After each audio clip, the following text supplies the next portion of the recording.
Oi, sejam todos muito bem-vindos a mais um episódio do Pausa pro Café. E aí, vai um cafezinho? Meu nome é Ana Cecília, da terceira série do ensino médio. E o meu nome é Matheus Felipe, também da terceira série do ensino médio. E hoje a nossa convidada, ela é jornalista, atriz, dramaturga e apresentadora do programa Giro Sergipe. Ela é Anne Samara.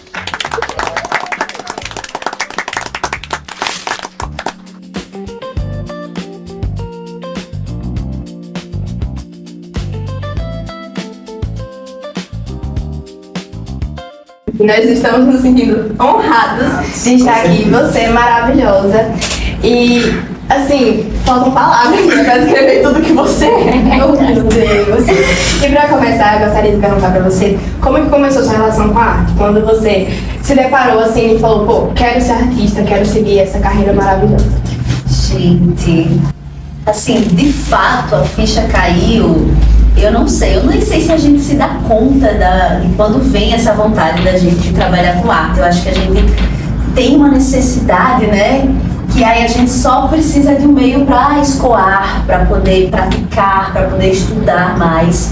E para mim eu acho que o que marca foi a possibilidade de eu me inscrever na Escola Municipal de Artes daqui de Aracaju. Né? É um dos lugares que eu faço questão de reforçar que existem aqui na cidade. É uma escola municipal de artes, que é a Escola Oficina de Artes Valdice Teles, né? Hoje fica ali na rua Vila Cristina, mas ela já passou por vários lugares.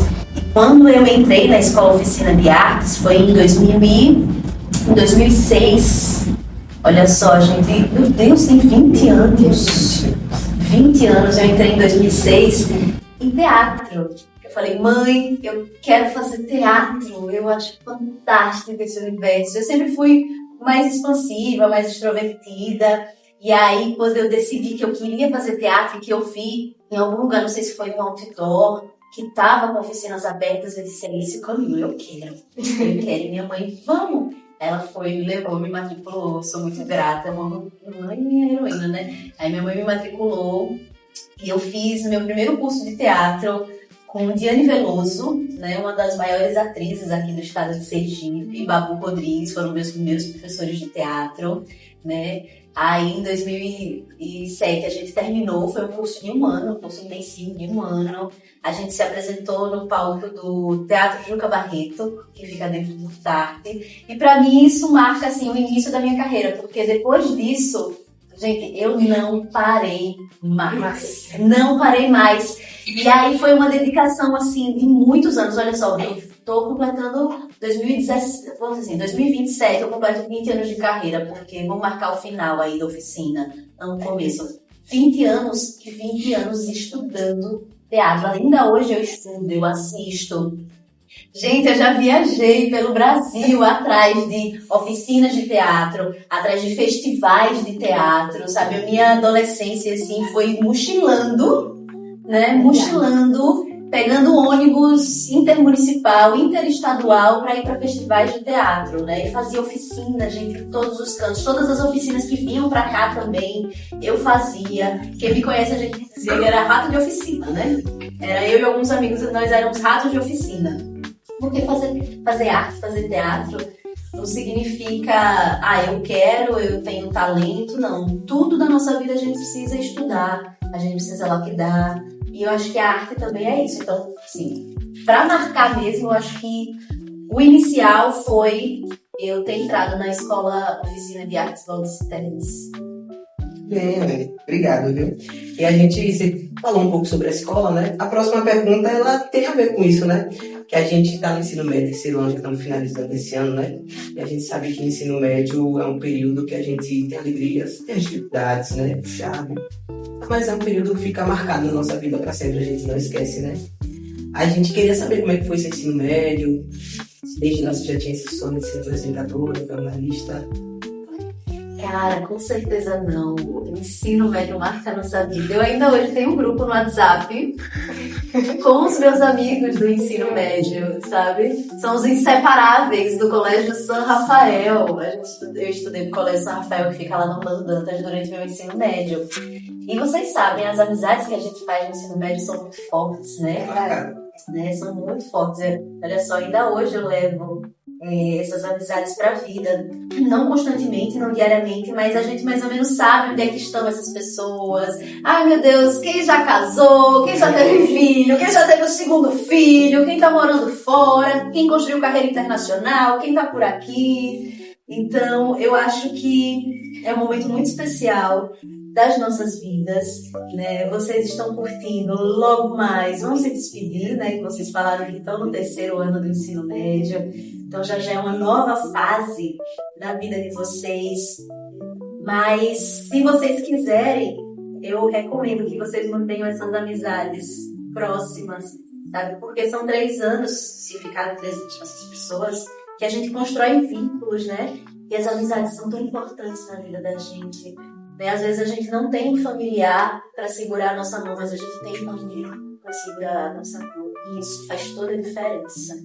Então, é uma época também para a gente curtir, para a gente descobrir coisas novas, para a gente se descobrir. Então, meu Deus, eu tenho muita saudade do meu ensino médio, eu tenho muita saudade da escola, né? Eu sou uma pessoa que gosta muito de estudar, então eu já tô com planos assim, eu quero voltar a estudar. Eu vou fazer um mestrado, porque então vou fazer uma outra graduação, porque eu tô sentindo falta de estudar, assim, eu estudo, né? Eu tenho os meus livros, eu tenho as minhas pesquisas, mas esse ambiente de convívio com as pessoas. Agora eu vou dizer uma coisa, assim, pela minha experiência, faculdade não é a mesma coisa que escola. Não é a mesma coisa que o ensino médio. Na faculdade, você não constrói laços tão fortes, pelo menos foi a minha experiência, né? Laços tão fortes quanto as que eu criei no ensino médio. Então, o que é que eu posso dizer? Gente, aproveitem, vivam, experimentem, sabe? Curtam muito esse momento, porque eu acho que depois que sai daqui, a gente reclama como tá aqui, mas depois que sai, a gente sente uma falta danada. Eu, sinceramente, já sinto falta. Já quase quando eu falo, não quero sair daqui, não.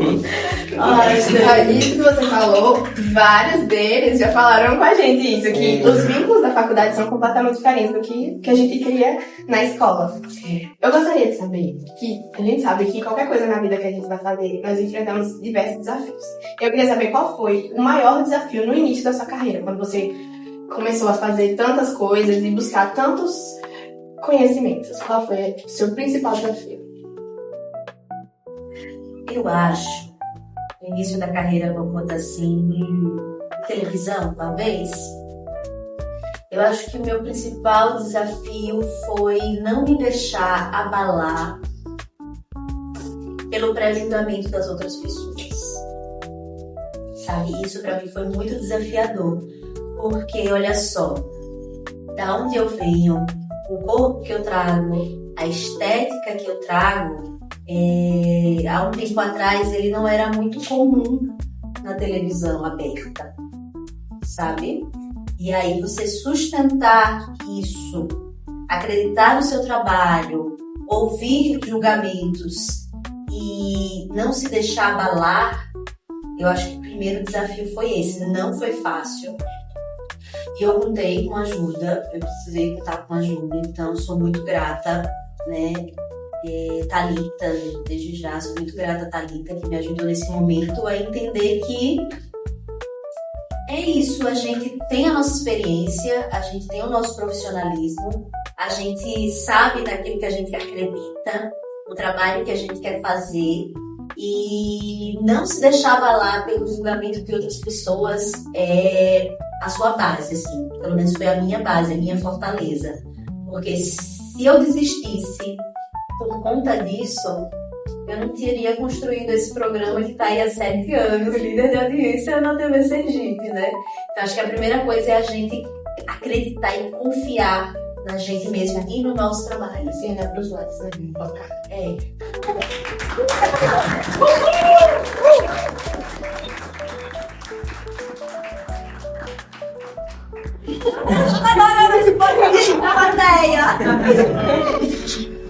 Muito bem, e você falou agora do programa, né, que já tem 7 anos que é líder de audiência, a gente sabe. E como foi que surgiu essa ideia do Giro Sergipe? Nossa, eu trabalhava na TV Aperipê, antes de trabalhar no Giro Sergipe. Isso, a gente tava comentando aqui com o Hugo, que é também um outro profissional, grandioso profissional do audiovisual, que a minha infância teve muito referência da TV Cultura. Eu também. E aí, quando eu saio da universidade, não, ainda na universidade, mas vou trabalhar na filial da TV Cultura aqui em Sergipe, que é a TV APLP. Meu Deus, isso pra mim foi uma grande escola. Se vocês quiserem saber da APLP, depois a gente fala da TV APLP. Você me perguntou da Sergipe de Sergipe. E aí eu trabalhava na TV APLP à frente de um programa chamado Plural, que era um programa de literatura e educação, até que o gerente de programação da TV Sergipe entrou em contato comigo me convidando para uma reunião, e nessa reunião ele jogou a proposta do que a televisão queria, né? Ela queria começar um novo programa dentro desse editorial, né, falando de coisas alusivas ao estado de Sergipe, trabalhando o conceito de sergipanidade. E para mim foi um convite maravilhoso, porque isso me possibilitava ampliar o leque de possibilidades de assuntos a abordar com os telespectadores, porque na TV Cultura o nosso programa era focado em literatura e educação. E a proposta da TV Sergipe era ampliar para todas as áreas, né? Fosse literatura, com escritores, poetisas e tudo mais, as artes em geral, fossem lugares turísticos, fossem personalidades, né? Fossem histórias, casos históricos. Então era uma possibilidade de eu ampliar esse leque de trabalho e reforçar as coisas que fazem a gente sentir orgulho de ser sergipano. Então, e pronto, eu atendi esse convite, assim, aceitei esse convite e comecei a trabalhar para a gente construir o piloto do programa. Porque estou certamente aqui para vocês fazerem, vocês precisaram pesquisar para fazer o piloto do programa de vocês, né? E aí a gente gravou o nosso piloto dentro do que eu tinha apresentado também, dentro do que eles queriam. E foi muito especial porque esse piloto foi aprovado pela TV Globo sem nenhum retoque. Assim, eles não alteraram o que a gente tinha mandado. Então, eles gostaram muito do material que a gente mandou. Então, com um programa autorizado pela TV Globo, a gente começou, de fato, as gravações. E da primeira temporada para a segunda, vamos dizer assim, algumas coisas vão mudando, porque a gente precisa mudar e se atualizar, né? Então, esses primeiros episódios a gente vai entendendo mais ou menos o que é que a gente vai trabalhar, como é que a gente está trabalhando, o que é que funciona, o que é que não funciona tão bem, o que é que a gente pode, sabe? E aí, foi assim esse começo, o convite foi desse jeito. Graças a Deus, é o trabalho de muitas pessoas, né? Deu certo. E a gente tá aí. Vai fazer 7 anos. Quais foram as referências de linguagens que te ajudaram a se desenvolver tanto assim no programa? Rapaz, a primeira eu preciso dizer que é a arte. Não tem como. Eu não seria a apresentadora que eu sou hoje se não fosse o teatro na minha vida, se não fosse a música na minha vida, se não fossem meus amigos que trabalham em outras linguagens artísticas na minha vida. Eu tenho muitos amigos que são das artes visuais. E aí eu posso citar vários nomes para vocês, Pode né? Tem, meu Deus, tem Evie Amar, tem Mundo Negro, sabe? Tem Laerte de Ogum. Gente, tem muita gente. Tem, olha só, tem Nagô. Meu Deus. Enfim, o Sergipe tem muitos nomes nas artes visuais. E quem trabalha com imagem precisa também estar nessa lida com as artes visuais, porque tudo é imagem, né? E aí, o teatro é isso, é essa expansão, é esse cuidado, é essa capacidade de improviso, sabe? Essa sensibilidade me traz muito isso. As coisas que a gente aprende na universidade são muito importantes, as técnicas são muito importantes, a gente precisa saber das técnicas, né? Mas, não sei, eu acho que a sensibilidade é algo que ninguém ensina, sabe? É algo que você busca, é algo que você precisa estar aberto para isso. E eu acho que a arte é um dos melhores caminhos, assim, para você pensar e sentir sobre essa sensibilidade. Isso. Você não sabe porque eu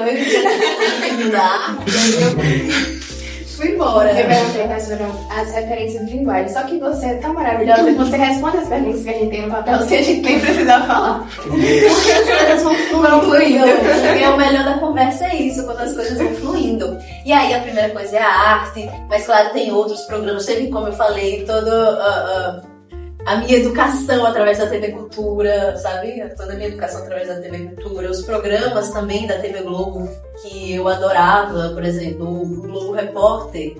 sabe? É uma grande inspiração pra gente. Fora os nossos colegas das outras afiliadas da TV Globo, que também produzem ótimos materiais. Então, é preciso que a gente esteja atento a tudo que está sendo produzido agora também, mas o caminho da nossa formação, que às vezes a gente nem controla, né, mas a gente vai percebendo que a gente gosta ou não, também interfere no profissional que a gente acaba se tornando, né? Então, Anne, a gente vai começar a nossa primeira dinâmica agora, tá certo? Tá certo. Olha, o nome da primeira dinâmica é Dicionário Ambulante, que vai ser o quê? Eu vou dar a definição de uma palavra e você vai dizer como se fosse, digamos, a forma asergipanada dela, entendeu? Tá bom? Tá. Podemos começar? Tá, vamos lá. Olha, a primeira tá assim: debochar, rir de alguém, zombar. Qual o nome que a gente dá pra isso aqui em Sergipe? Quando a gente, sei lá, zoa alguém, tira onda com alguém. Isso. Ai, gente, tem tanta forma. Pra mim é perturbar. Perturbar. É, pra mim é perturbar. Ai, gente, que perturbação. Ou então a gente pode falar assim, ó, ele tá... A palavrinha começa com M. Ih, me ajude. Olha aqui, olha. É mais fácil o contrário, você me falar a palavra sergipana e aí eu usar outras palavras pra explicar o que é. Porque aí eu nunca vou adivinhar. É difícil, né? Vamos fazer assim, Tá vamos bom. propor invertido. Vamos inverter. Porque você vai puxar da memória do Vamos inverter. A palavra era mangá. Mangá, pronto, aí eu consigo explicar pra você o que é mangá. Sabe o que é isso? É tirar uma onda, gaitear do coleguinha. Isso. Então vamos lá pra segunda, né? A segunda é uma ruma. Ai, uma ruma, gente, Isso, né? um monte, muito, mucho, sabe? Isso. Vários, diversos, uma ruma. É isso mesmo, né? Tem uma ruma de gente aqui, né? É isso. Tem uma ruma de gente inteligentíssima aqui. Muito bem. E quando a gente fala eita pega? Eita, pega. Esqueci, oi. Rapaz, eu esqueci o fogão ligado um dia desse. Foi babado. Eita, pega, eita, bexiga, eita.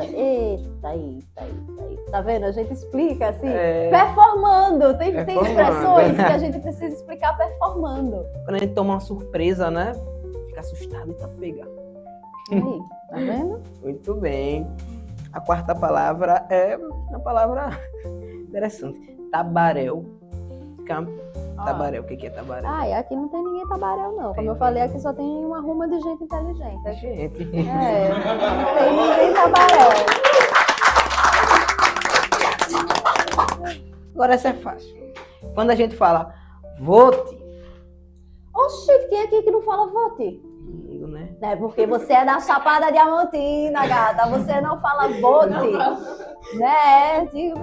Gente, é expressão. Não dá pra explicar conceitualmente vote. É só com a expressão corporal e facial, né? Que assim, vote.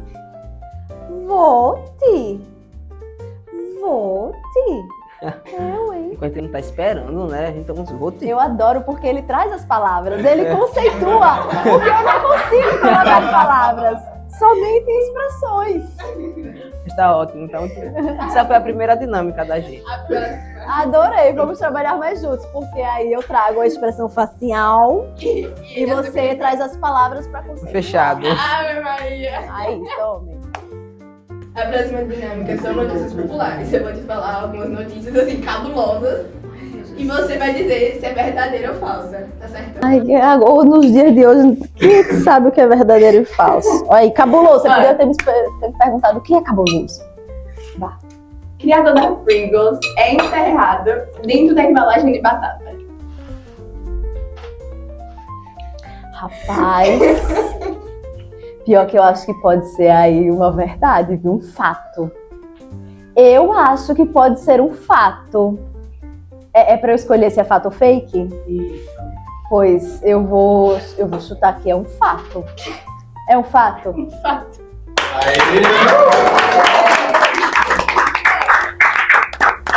Quando eu falei, não é possível, o cara foi enterrado dentro da batata. Aí quando eu vi, eu falei, eu não vou mais comer essa batata. Mas se você pensar que antigamente as comunidades originárias tinham o costume de enterrar os seus mortos dentro dos porrões de barro, Você pode pensar assim, né? É uma versão assim modernizada dos antigos porrões.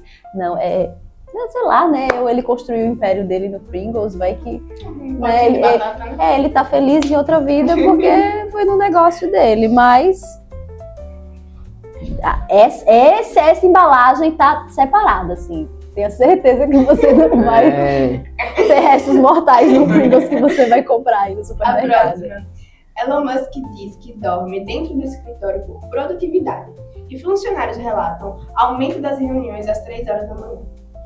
Gente, ai meu Deus, olha só. Aí já vai entrar uma coisa que, enfim, eu acho esse cara um pouco sinistro e eu não duvido nada que seja isso, assim, sabe? Eu não duvido nada que isso seja um fato. Não é nada recomendável, inclusive, pela ciência, pela saúde, sabe? Mas tem pessoas que vivem pela divindade chamada dinheiro, que construíram na cabeça dela, que isso suplanta até necessidades básicas como dormir, né? Então, eu acredito, infelizmente, que isso seja um fato.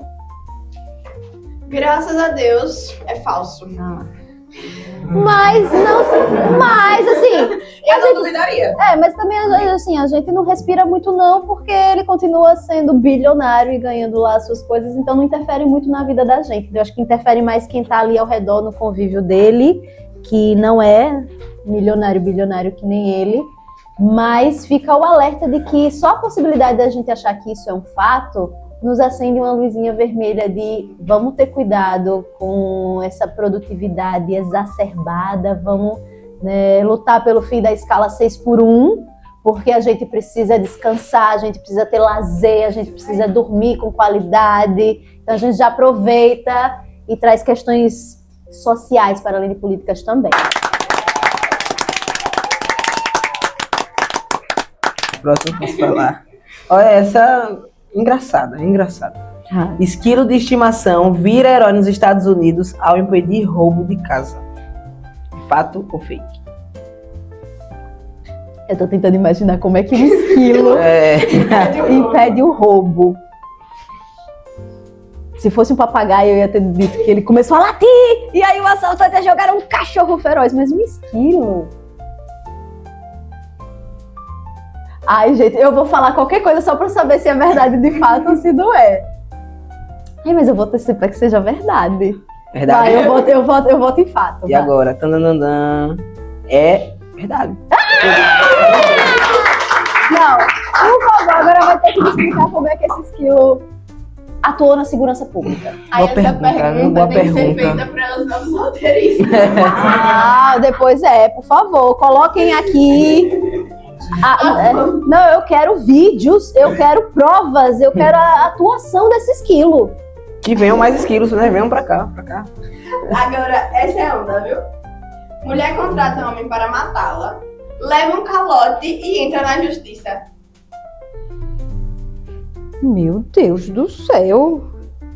E esses roteiristas andam fuçando umas coisas na internet, né? Peraí que eu tô processando essa notícia aí. Se for de fato uma notícia, né? Verdadeira.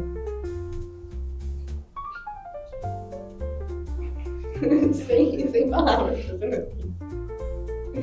Gente, isso é enredo, olha só. Enredo aí, para um filme baseado em fatos reais. Porque eu acho que talvez seja um fato real. É fato ou fake? É fato. Tô dizendo pra você... Meu amor, a arte sempre imita a vida. Olha aí. Tá vendo? Gente, os absurdos. Meu Deus, são absurdos assim que. Será que ela ganhou? Eu acho que ela nem encontrou ele. Ele pegou o dinheiro e deve ter fugido. Não, a IA nunca iria conseguir construir esse roteiro, não. Assim, nunca iria ter conseguido pensar nessa proposta aí, esse argumento aí. Vamos lá pra terceira dinâmica? Oxi. Entrevista com a entrevistadora. Você sabe que, tipo assim, eu tô aqui sendo entrevistada, mas quem costuma entrevistar, o terror é ser entrevistado, né? Mas tá sendo ótimo, eu tô adorando. Mas são perguntas legais, e eu gostei das perguntas. E quem tá fazendo também. Parabéns pra Mas deixando vocês. claro que se você não quiser responder, você não responde. Não Nos precisa. roteiristas, eles pegam um pouco pesado, entendeu? Eles são meio loucos, eles são loucos, são Ah, loucos. não se preocupe não, eu já sei como é a saída da escola. Vamos lá? A primeira pergunta, ó, interessante. Você virou jornalista por paixão, porque gosta de uma boa fofoca? Essas perguntas foram vocês que criaram, né? Então vamos lá. Tá certo. Por paixão ou porque eu gosto de uma boa fofoca? Não, assim, eu nunca fui da fofoca, assim, nunca fui da fofoca. Eu virei jornalista porque eu gosto de contar histórias e a comunicação social, além do teatro, né, que também, né, permite que a gente conte histórias, foi o que mais me cativou na hora de escolher o meu curso de graduação na UFS. E é isso, para mim o que me encanta é contar histórias, seja no teatro, seja no cinema, seja no jornalismo, seja por trás das câmeras ou na frente das câmeras. E Ana? Anne. Ai, tá vendo? Eu fico com Ana na cabeça. É porque entrevistaram a Ana Kelly Ai, recentemente. mas meu Ana, nome- beijo. Meu nome também é Ana, entendeu? Ah, Aí fica nesse Ana negócio. Cecília? É. Ai, que massa. Qual foi a notícia mais séria que você já deu, mas no fundo você ficou com vontade de rir? Ai, meu Deus, no fundo eu fiquei com vontade de rir.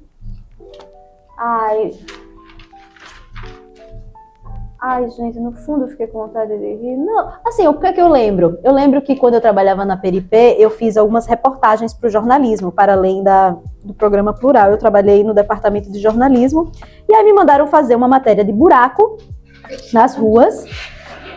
E eu disse, tá, ai, gente, matéria de buraco todo mundo faz do mesmo jeito, né? Vai, mostra o buraco, denuncia o buraco, vai atrás do que vão resolver. E aí eu disse, gente, eu vou fazer uma passagem diferente, né? A atriz, um buraco deste tamanho no Santa Lúcia. Quando chegou isso, o pessoal da edição até riu, mas eu disse, me botaram pra fazer essa matéria, eu voltei. E aí o que foi que eu fiz? Eu atuei, né? Eu vim dando a passagem, né? E aqui não sei o que, e caí no buraco. Propositadamente, ela atuou, ela usou as habilidades dela de atriz e fingiu que tinha caído no buraco, entregou tudo na passagem dela, deixou na passagem dela. Então, enfim, o que eu posso lembrar agora, porque é uma pauta séria, porque, meu Deus do céu, eu ando de moto e eu já sofri acidente por conta de buraco. Buraco é uma coisa muito grave. Mas que aí o ser artístico dela, provocador dela, não vai querer fazer mais do mesmo, né? Então ela deu uma pegadinha assim do humor. Não sei se respondi, mas eu acho que o que minha memória permite falar é isso. Pra você, qual é a manchete mais perigosa? A política. Quando a gente fala de celebridade ou grupo do WhatsApp da família? Gente... Grupo de WhatsApp da família quando se fala de política. Isso é muito sério, é muito grave, porque política é algo sério. Todos nós devemos ter consciência política e sermos seres políticos e reconhecer que a gente precisa falar sobre política e precisa falar de forma séria. E os grupos de WhatsApp, sejam ela de família, de amigos, espalharam e ainda hoje espalham muitas notícias falsas. E você mexer com o futuro de uma nação através da política, manipulando notícias, dando notícias falsas, isso é um combo perigosíssimo. E a gente não está falando só de grupos pequenos, a gente está falando de uma nação, a gente está falando de um país, a gente está falando de cidades que são afetadas por notícias falsas envolvendo principalmente política dentro desses grupos de WhatsApp. Então, é preciso se ater muito a isso, né? Notícias falsas circulando em WhatsApp, porque muitas vezes é o que chega a nossas mães, é o que chega a nossos avós e avós, e eles ainda não têm, a gente não tem, imagine eles, o discernimento de diferenciar o que é fato, o que é fake, né? O que é fato e o que é absurdo. Às vezes, pra gente, a coisa é muito absurda, mas para nossos avós não é, e aí eles acreditam, e aí isso muda todo o entendimento político, isso muda percepções, isso muda perspectivas de futuro, isso muda muita coisa. Então, a gente precisa sim falar sobre política, entender sobre política, a gente, todo mundo, todo cidadão. Eu não gosto de política. Não é sobre gostar, é sobre não gostar, é sobre entender, é sobre raciocinar, é sobre usar sua consciência. Então, vamos sim aprender, discutir, conversar sobre políticas públicas. Quando eu falo política, eu não estou falando partidos eleitorais, eu estou falando sobre política, o ser político e discussão de políticas públicas que vão, sabe, funcionar para a gente enquanto coletivo. Porque quando a gente fala em política, a gente precisa pensar no coletivo, nas comunidades, na sociedade. Então, vamos sim dizer, eu posso até não gostar de política, mas eu preciso ter consciência política. E cuidado nos grupos de WhatsApp, gente.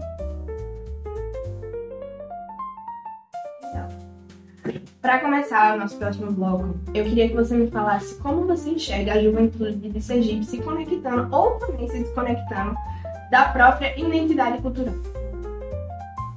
Eu enxergo a educação de Sergipe, os jovens de Sergipe, se conectando Ou desconectando da identidade cultural. mas eu enxergo muita alegria, assim, sabe? Muito orgulho. E aqui, um exemplo.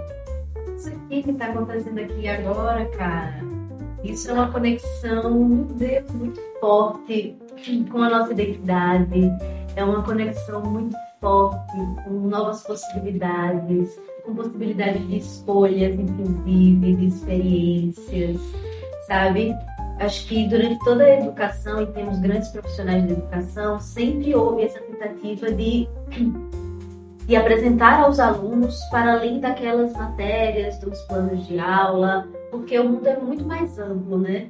Do que somente português, matemática, redação, geografia. Atravessa tudo isso, mas é muito mais amplo. E aí, quando a gente sai somente daquelas caixinhas e vai num show, por exemplo, de um artista sergipano, ou vai assistir um filme, ou sai para conversar, ou tem curiosidade sobre coisas daqui.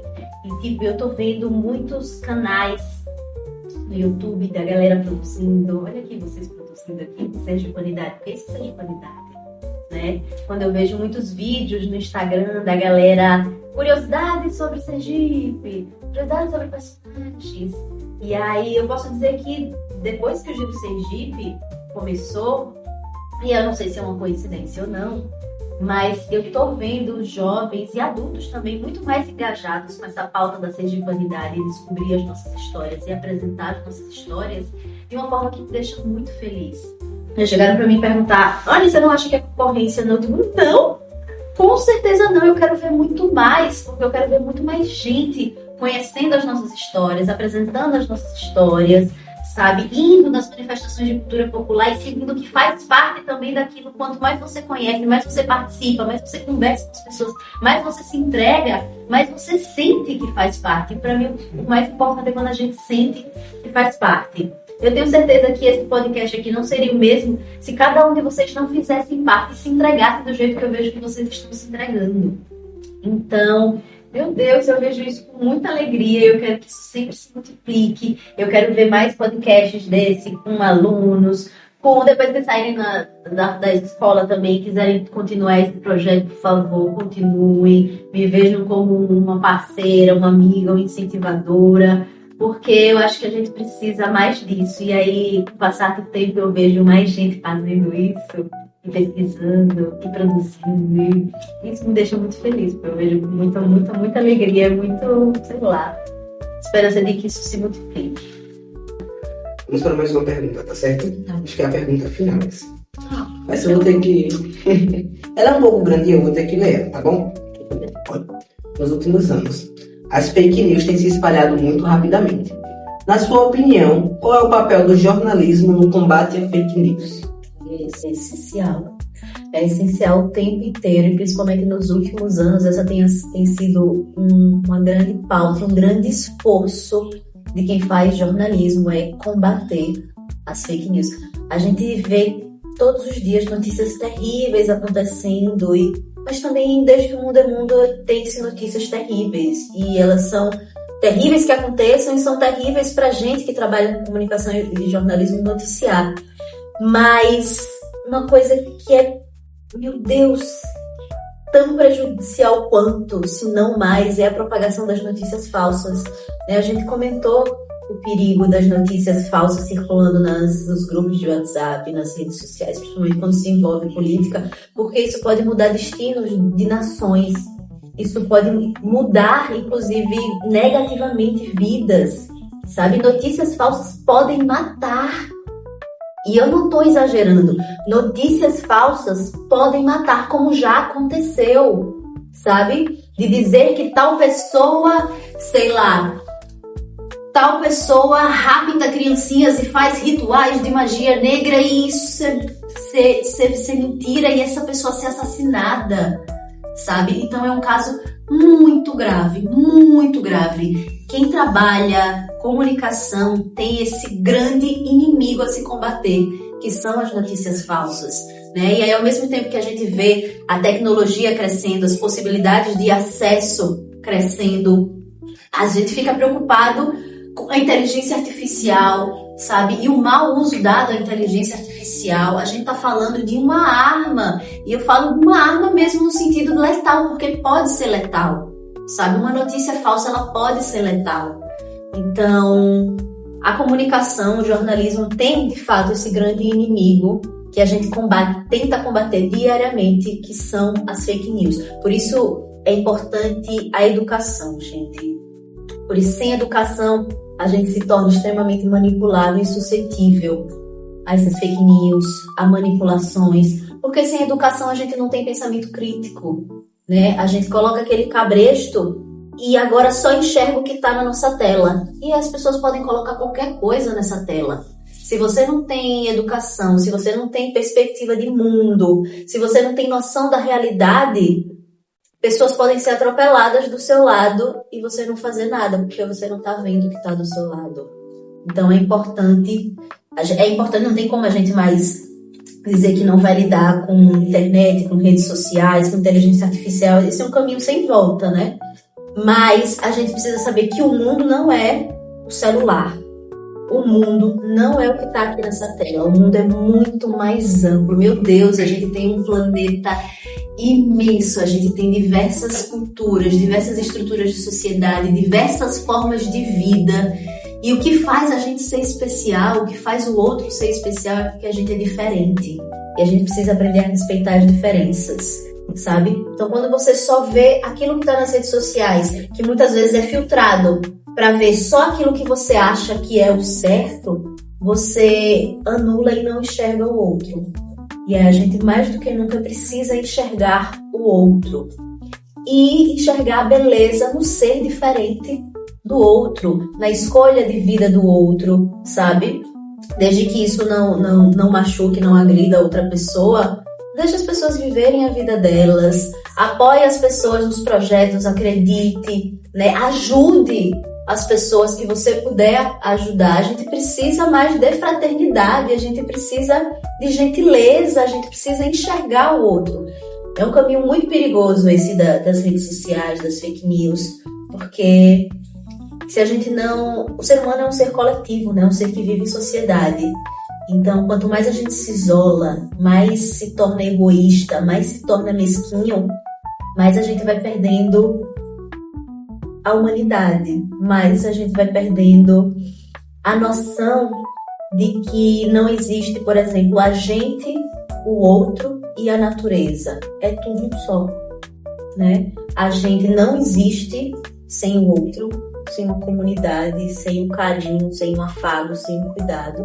Do mesmo jeito que a gente não existe sem natureza, porque a gente é natureza. Então, se a gente destrói a natureza, a gente está destruindo a gente mesmo, sabe? A água que a gente bebe, o ar que a gente respira, sabe? Então, a gente precisa lembrar que a gente é um ser em comunhão e que a gente só tem essa vivência, a gente só tem essa terra, a gente só tem esse planeta, sabe? A gente tem a capacidade de cuidar do outro, a gente tem a capacidade de raciocinar, que eu acho tão divina, tão divina. Uma vez eu vi um vídeo de um grupo de guardas florestais na África, onde um bebê elefante, ele caiu num buraco, e aí toda a comunidade de elefantes estava tentando tirar esse bebê elefante do buraco, mas não estava conseguindo. E aí chegou esse grupo de guardas florestais, criaram uma estratégia usaram ferramentas e conseguiram resgatar esse bebê elefante de volta para sua comunidade. E a comunidade de elefantes, ela tem uma memória muito boa, sabe? E é perceptível o quanto os elefantes ficaram gratos aos seres humanos. Para mim, a nossa função na Terra de usar o nosso raciocínio é para isso, sabe? A gente é ser inteligente para isso, cara, sabe? Para cuidar do outro. A nossa inteligência não foi feita, ou pelo menos é uma autodestruição pensar que a nossa inteligência foi feita para destruir o outro, para criar guerras, para querer acumular. Não, para isso não, sabe? Eu acho que esse exemplo que eu vi, eu até me emocionei quando eu vi isso, porque eu disse, Deus nos deu essa capacidade de raciocinar, sabe? E aí você acredita no que você quiser, em Deus, você acredita na evolução, sabe? Mas a gente tem hoje, nesse curto período de tempo que a humanidade ocupa a Terra de forma racional, eu acredito que tenha sido para isso, sabe? Para cuidar do outro, porque cuidando do outro, a gente cuida de si. E a verdade é ferramenta essencial para que isso aconteça. Então, gente, nosso podcast chegando ao fim. A gente gostaria de agradecer. Agradecer a vocês que assistiram e agradecer principalmente a quem, Cecília? A nossa convidada, Anissamara, foi um prazer enorme estar aqui com você. Nós aprendemos muito e, assim, ficou marcado, tá? Muito obrigada por você ter aceitado o convite e fazer parte do nosso projeto. Tenho certeza que todos aqui vão guardar tudo que você falou nos corações e vamos aprender mais de cultura, de arte, de tudo e lembrar de você. Obrigada. Uau.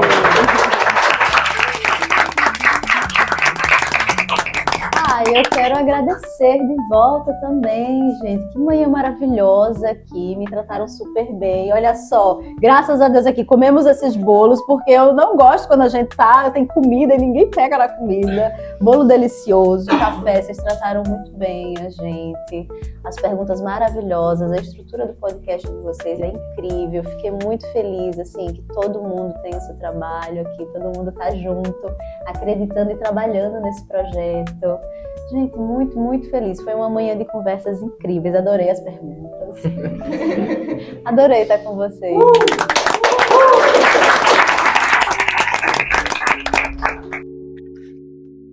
Não existe educação sem cultura. A educação é o esqueleto e a cultura a carne desse esqueleto. Fernanda Montenegro.